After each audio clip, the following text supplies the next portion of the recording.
រដ្ឋមន្ត្រីពាណិជ្ជកម្មពន្ធដែលកម្ពុជាកំណត់យកពីទំនិញអាមេរិកមានត្រឹម 29.4 ប៉ុណ្ណោះ មិនមែន 97 នោះទេ លោកជំទាវ ចំនិមលរដ្ឋមន្ត្រីក្រសួងពាណិជ្ជកម្មមានប្រសាសន៍បញ្ជាក់ថាកម្ពុជាក្នុងនាមជាសមាជិកអង្គការពាណិជ្ជកម្មពិភពលោក WTO ដែលមាន 165 ប្រទេសគឺមានការកំណត់នៅបន្ទាត់ពន្ធគយជាមួយគ្នាជារួមក្នុងនោះកម្ពុជាបានកំណត់នៅក្នុងកាតព្វកិច្ចរបស់ខ្លួនគឺការយកពន្ធនៃផលិតផលនាំចូលមិនថាសហរដ្ឋអាមេរិកឬក៏របស់ដៃគូពាណិជ្ជកម្មផ្សេងទៀតនោះទេគឺកម្ពុជាបានយកចន្លោះពី0រហូតដល់35ដែលជាចំនួនខ្ពស់បំផុត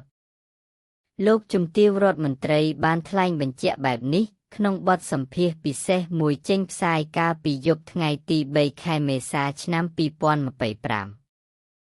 លោកជំទាវរដ្ឋមន្ត្រីបានបញ្ជាក់បន្ថែមថានៅក្នុងឆ្នាំ2024ចិញ្ចៀងពាណិជ្ជកម្មលើការនាំចូលរបស់ផលិតផលអាមេរិកមកកម្ពុជាដែលមានតម្លៃប្រមាណ$300 លាន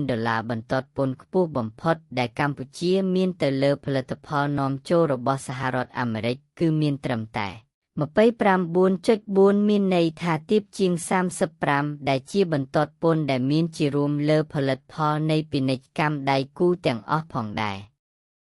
សូមរំលឹកថានៅដើមខែមេសានេះលោកប្រធានាធិបតីសហរដ្ឋអាមេរិកដូណាល់ត្រាំបានសម្រេចកំណត់ពន្ធគីលើទំនិញនាំចូលពីកម្ពុជាចំនួនប្រមាណ49ដែលជាកម្រិតមួយខ្ពស់ហើយនឹងចូលជាធំមាននៅថ្ងៃទី9ខែមេសាឆ្នាំ2025ខាងមុខនេះអរគុណចំពោះការចូលទស្សនាវីដេអូនេះ